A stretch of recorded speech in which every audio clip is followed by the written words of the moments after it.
আমার একটা বউ আছে জেনেও তুই আমাকে বিয়ে করতে রাজি হলে কি করে? কাজল এখন থেকে আমার। কাজল আর আমি কয়দিন পরেই বিয়ে করছি, আর তুই এই বাড়ির চাকরানি। শেষ পর্যন্ত কি কাজল তাহলে নিশিকে তার দ্বিতীয় স্ত্রী বানাতে চলেছে? অন্যদিকে নিশি কাজলের স্ত্রী হওয়ার পর রেখার কি হবে? হ্যালো ভিউয়ার্স, আসসালামু আলাইকুম। এতিম বউ চোর নাটকের 3 নম্বর পর্বে কি কি ঘটতে চলেছে, পাশাপাশি 3 নম্বর পর্বটি আপনারা কবে, কখন এবং কিভাবে দেখতে পাবেন জানিয়ে দিব আজকের এই ভিডিওতে। তো ভিডিওটি না টেনে মনোযোগ সহকারে শেষ পর্যন্ত দেখতে থাকুন।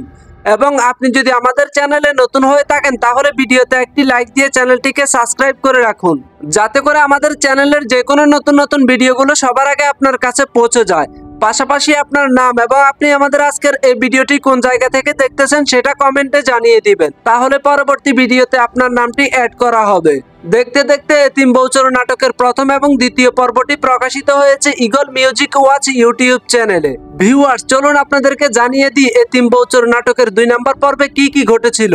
এতিম বউ চোর নাটকের 2 নম্বর পর্বে দেখা যায় কাজল রেখাকে তার মায়ের অনুমতি ছাড়া বিয়ে করে আনার পর থেকে কাজলের মা এবং বোন রেখার উপর অনেক নির্যাতন শুরু করে দিয়েছে।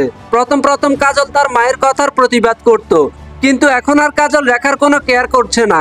এদিকে কাজলের খালাতো বোন নিশি কাজলের বাড়িতে বেড়াতে আসার পর থেকে কাজলের মা নিশিকে কাজলের দ্বিতীয় স্ত্রী বানাতে প্ল্যান শুরু করে দিয়েছিল। শেষ পর্যন্ত কাজল নিশিকে বিয়ে করতেও রাজি হয়ে যায়। অন্যদিকে রেখাকে কাজলের মা ঘরের কাজের মেয়ে বানিয়ে রেখেছে। কাজলের মা রেখাকে দিয়ে বাড়ির কাজের মেয়ের জামা কাপড় পর্যন্ত ধুইতে বাধ্য করেছে। আর এভাবে কষ্ট সহ্য করতে না পেরে রেখা কয়েকবার অসুস্থ হয়ে পড়েছিল, কিন্তু তাতেও তার উপর নির্যাতন করা বন্ধ হয়নি। এতিম বউ চোর নাটকের 2 নম্বর পর্বের শেষের দিকে আমরা লক্ষ্য করেছি কাজলদের বাড়িতে শুভ্র হাসান নামে একজন ডাক্তার এসেছে। তো ভিউয়ার, শুভ্র হাসান কি তাহলে পারবে রেখাকে কাজলদের নির্যাতনের হাত থেকে বাঁচাতে? সেটাই দেখবো আমরা এতিম বউ চোর নাটকের 3 নম্বর পর্বে। তো ভিউয়ার, চলুন আপনাদেরকে জানিয়ে দিই এতিম বউ চোর নাটকের 3 নম্বর পর্বে কি কি ঘটতে চলেছে।